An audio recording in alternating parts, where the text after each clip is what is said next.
Good evening. It's taken 5 years to build and cost £188 million. And today the new Library of Birmingham was officially opened. Those behind the project say it'll become a symbol of the city, a major piece in the jigsaw of Birmingham's redevelopment. Well, opening the building on Centenary Square was Malala Yousafzai, shot in the head by the Taliban for wanting to go to school. She's now a UN ambassador for education. Our correspondent Gareth Owen was at the opening and can join us now live from inside the library. Gareth, what sort of reaction has the building been getting? Well, Sam, there has been a real buzz in this building since it opened its doors at 11:30 this morning. The impression I get is that people, no matter whether they thought this was value for money or not, have been genuinely impressed. It has felt like a big day for the city, the opening of a new library, and some inspirational words from a young lady who has become the symbol for education across the globe, Malala Yousafzai. The interior of the building is a sequence of rotundas, of rotunda spaces, and this is the main one. It's the book rotunda, what is maybe a kind of traditional space for a library where you really showcase your books. It's showcasing the books that come from the archive.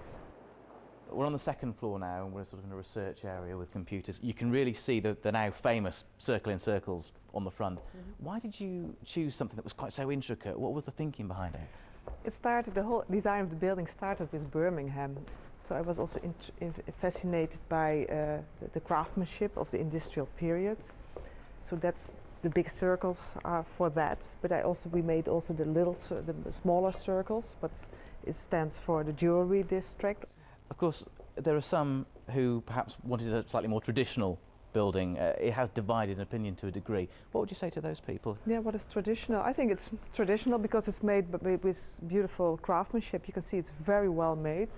And you need in this building a lot of daylight, especially on a beautiful day, because the way the circles make the beautiful shadows inside, and it's really giving you a kind of new panorama on Birmingham. So Francine, for me, the big surprise was this garden on the roof in a library. Whatever made you think of this? It's incredible. What is a modern library without a garden? You want to read and sit here in the garden. So we really wanted to add a green space inside the city centre. And obviously you get an incredible view of the city here, and then down onto Centenary Square below us. And you've spilled out a little bit onto the Centenary Square. You've got the amphitheatre and a garden down there as well. Why did you want to do that? My big dream is that because you can open up the facade there will be a piano playing there, and people walking on Centenary Square. They want to hear, they want to sit. It's very poetic. And obviously, looking out over Birmingham, of course, the city itself is important in the design. You spent a very long time, didn't you, learning about the city? You know, I know a lot about theatres, I know a lot about libraries, but I didn't know anything about Birmingham. So the first 3 days, I was totally focused, just trying to understand Birmingham and what we could add to it. So the building is very much inspired by the city of Birmingham itself. Looking at it now on the eve of opening, are you pleased? I'm very happy, I'm very proud, but of course I'm really waiting what the people of Birmingham, the Brummies, will think of it. And I just want to tell them that the secret is really inside the building, so please come in. Well, that was the architect of this building, the Dutch architect Francine Huben, giving me a guided tour of the striking new building a few days ago. But now we can take a look back on the events of today, the opening ceremony, and some moving words from Malala Yousafzai. After 5 years of planning, the morning finally arrived. At the centre of global media interest, a city opened its new library. Thousands came. In the shadow of the old, unloved 1970s library, the architect Francine Huben explained her vision for the new building. And then, the schoolgirl who became a symbol for education took the podium. Honourable and distinguished guests and fellow Brummies. Birmingham is very special for me because it was here that I found myself alive 7 days after I was shot. And the great people of this city gave me great moral support. And today's event proves that this city loves me, and I love it too. In a deeply personal speech, Malala Yousafzai talked of her desire to learn, her desire to read. Pens and books are the weapons that defeat terrorism. I truly believe the only way we can create global peace is only reading, knowledge, and education. With the huge crowds watching on, she unveiled the plaque which will bear her name for generations to come. And then the crowds got a first look inside their library.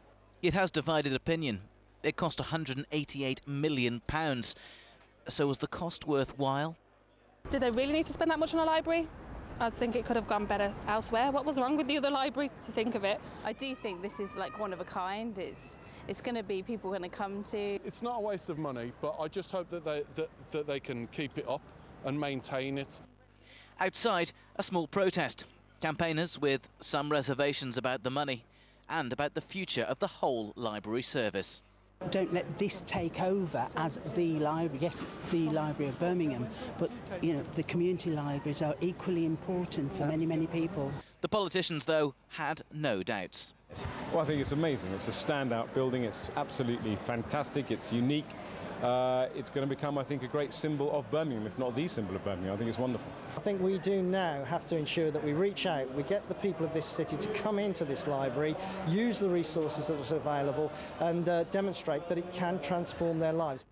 Today will be remembered for a city gaining a remarkable building and a new library. It will also be remembered for the inspiring words of one 16-year-old.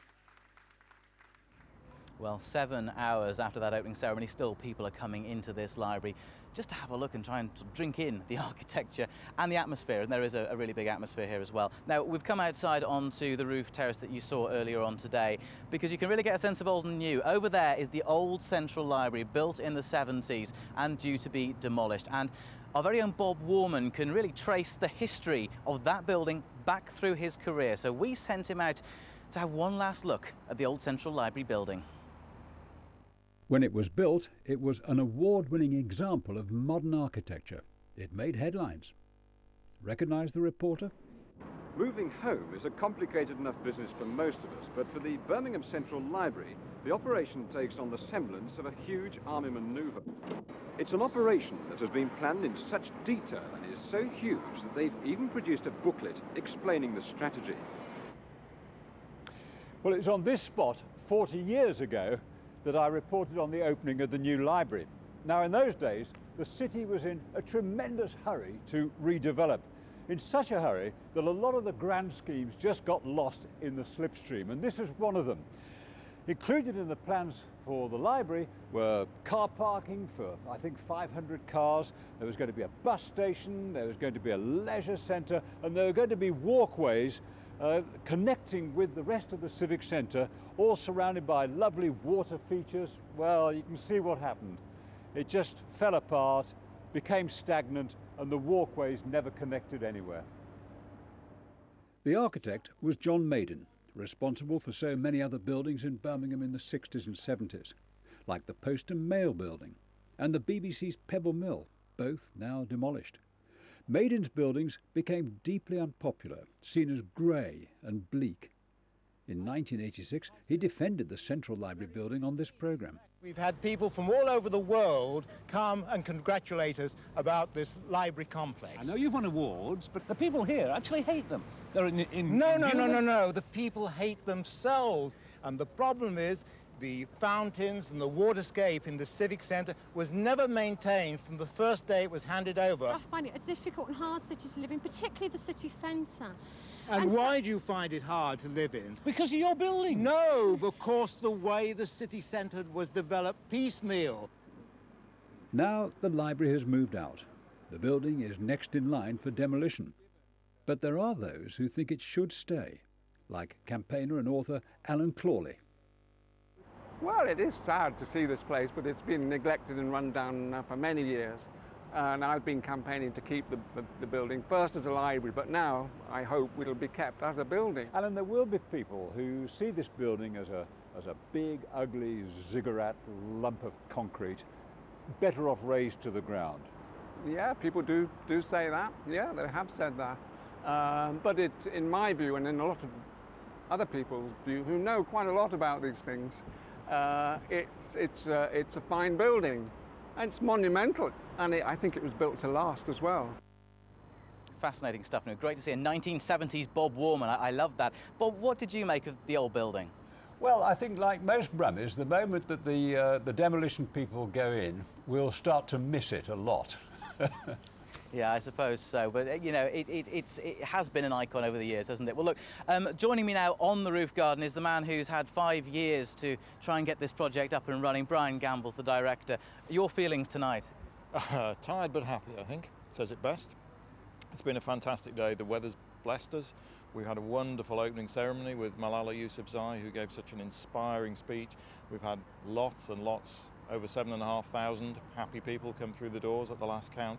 More yet to come, 2 hours before we close. I'm feeling good. Most people are saying, wow, this is fantastic. There are some who are saying, we really should have spent the money on something else in the city. No, I think culture and learning, quality of life, the sense of place. I want Birmingham people to be proud of this library. There's always going to be another point of view that says we could have spent money, whatever the project, we could have spent it on something else, and I respect that. But the city made its decision some years ago to invest in its future, in the future of young people and their learning, and that's one we should abide by. OK, Brian Gambles, thank you very much. We will leave it there, and I think we're going to spend the evening soaking up the views here on the rooftop now. Gareth, thanks very much. Other news now.